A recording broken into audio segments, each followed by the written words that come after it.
이게 서쪽이었고, 그 다음에 이쪽에 이익괴, 불을 나타내는 이익괴가 동쪽이었습니다. 그리고 나머지 이제 중간 이렇게 방향이었죠. 그래서 이건 상징적 의미고, 또 하나는 이제 이 나경을 만드는 장사들이 칸을 많이 해야 비싸게 받으니까 만들어 넣은 것에 지나지 않습니다. 그러나 상징적 의미가 있기 때문에 어쨌든 이걸 쓰는 거죠. 그 다음에 이제 지금 이 3층, 이게 황천살이죠. 그죠? 3층 황천살. 여기 보시면, 이 황천살은 양택이나 음택에서 자리를 정할 때, 지금 집안정침 24산을 사용해요. 집안정침 24산은 이거죠? 이거 지금 여기, 그죠? 여기, 빨갛고, 이렇게 황금색 바탕에 빨간 글씨가 있거나 까만 바탕에 황금색 글씨가 있는 이 층을 집안정침 24산이라고 그래요. 내반이라고 하죠. 내반. 이걸 위주로 사용하는데 이게 지금 이 방 위에 물이 들어오면 또 물이 나가거나 그러면 사람과 재물을 잃는다 이렇게 되어 있습니다.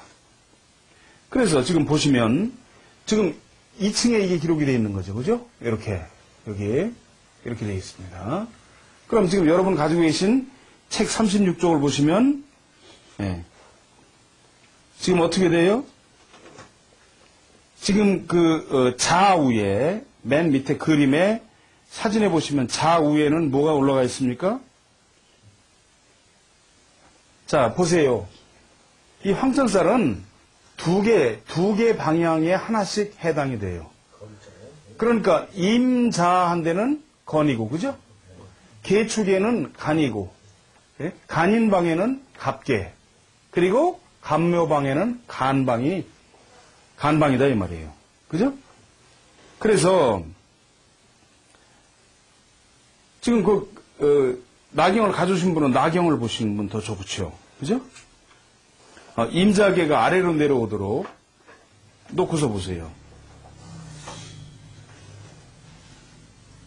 그러면 지금 임자방에는 위에 뭐가 있어요? 3층에 건.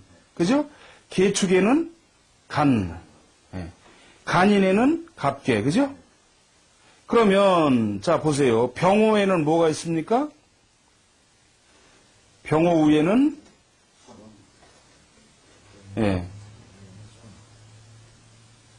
그렇죠. 병호 위에는 손이 있죠. 그와 같이 지금 37쪽에 보시면 황천살 표가 있습니다. 이거. 그런데 이 표가 문제가 아니라 여러분 가지고 계신 나경의 3층에 보면 이게 지금 다 표시가 돼 있다 이 말이에요. 그죠? 돼 있는데 이건 좌를 기준으로 하는 게 아니라 향을 위주로 한다 이 말이에요. 향을 위주로. 그러니까 자 보세요. 지금 자좌 오향이란 말이죠. 자좌 오향을 썼다 그러면 지금 어디가 황천살이 돼요? 건방.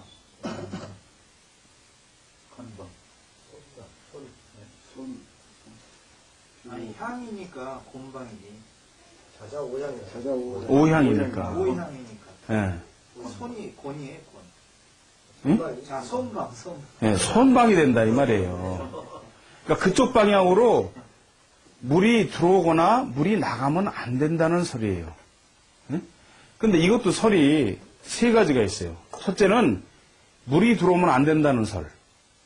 또 하나는 물이 그쪽으로 나가면 안 된다는 설. 그리고 또 한 가지 설은 물이 들어오거나 나가는 게 모두 다 안 된다는, 나쁘다는 설이에요. 이 황천살이.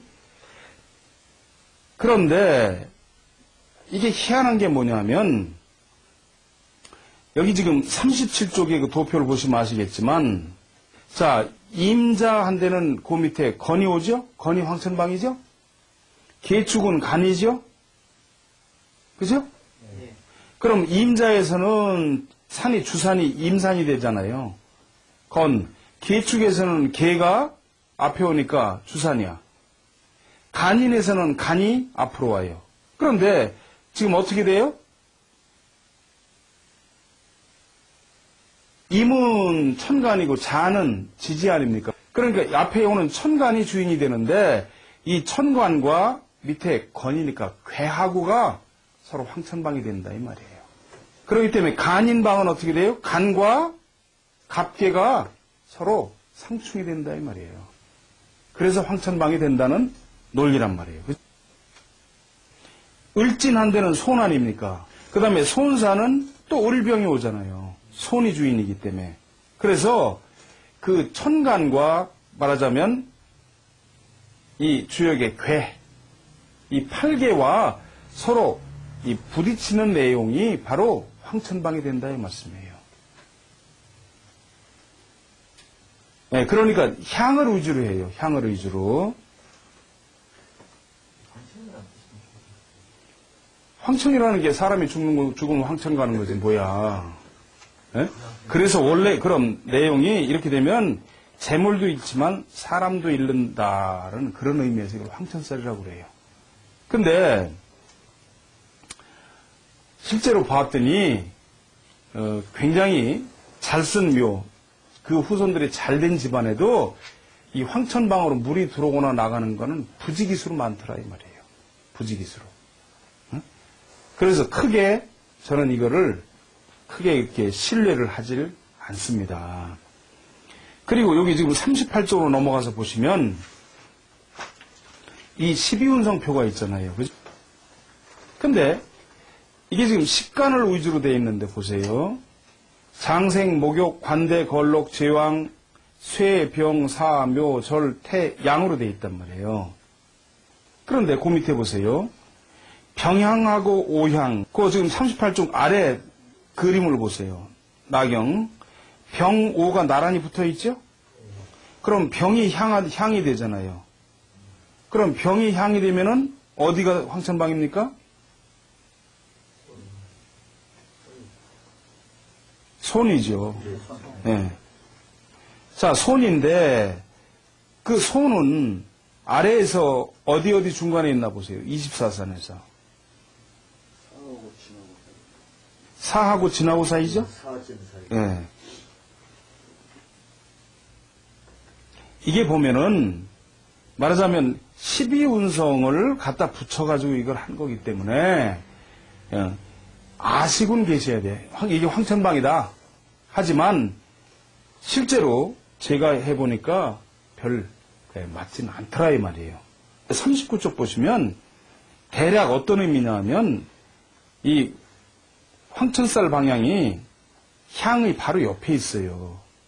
그래서 이걸 봤더니 어떤 의미냐 하면 첫째 일, 그죠? 거기 안산이 끈 게 있어서 거의 전면에서 들어오는 바람을 막을 수 없어서 장풍을 할 수 없다는 이치가 있고, 두 번째 좌측의 청룡이나 백호가 혈처를 감싸지 않고 밖으로 향해 있어서 사산, 조산, 청룡, 백호 주작이 온전하지 않을 수도 있는 거예요, 이게.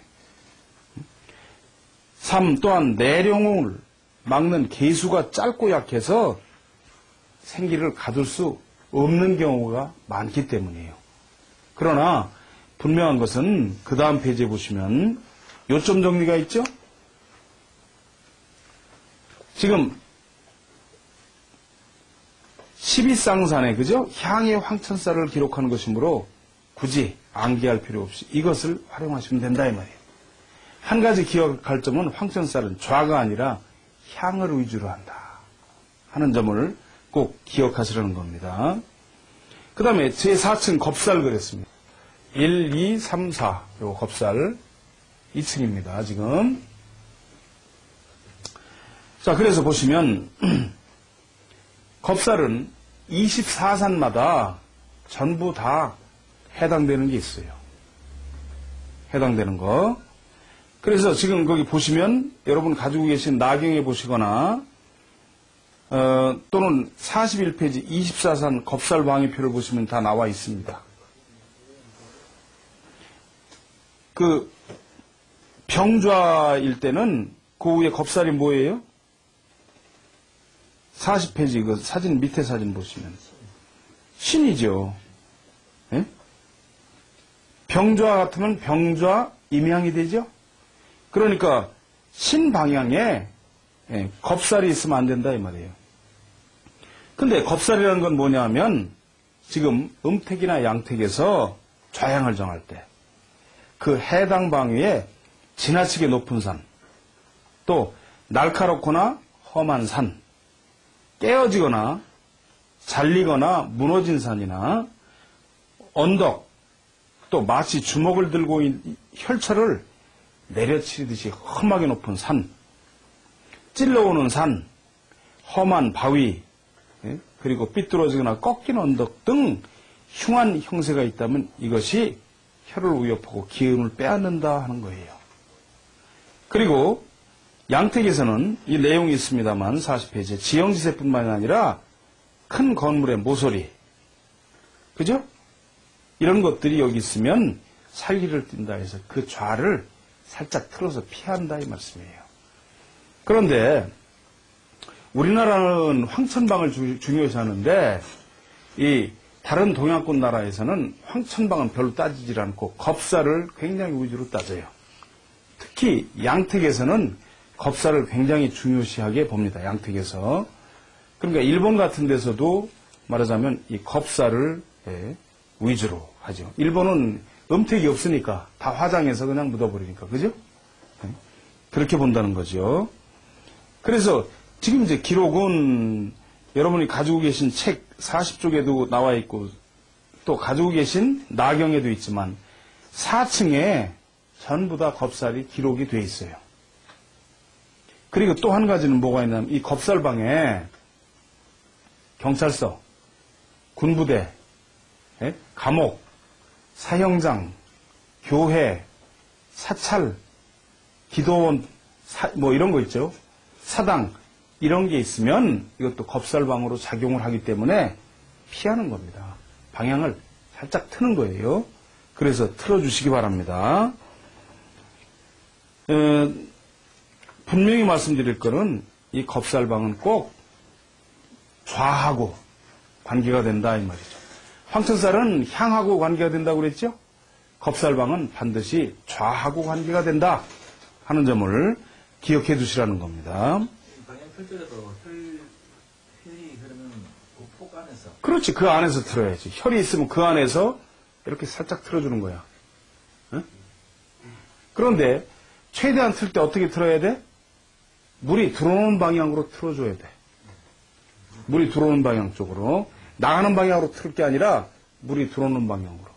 그리고 제가 아까 앞서 설명을 했습니다만 선명이라고 그래서 이 사람은 무슨 띠기 때문에 무슨 말들에서 좌우충이 돼서 그 방향이 된다 안 된다 이런 거는 절대 실제로는 작용하지 않는다는 점을 분명히 아시기 바랍니다.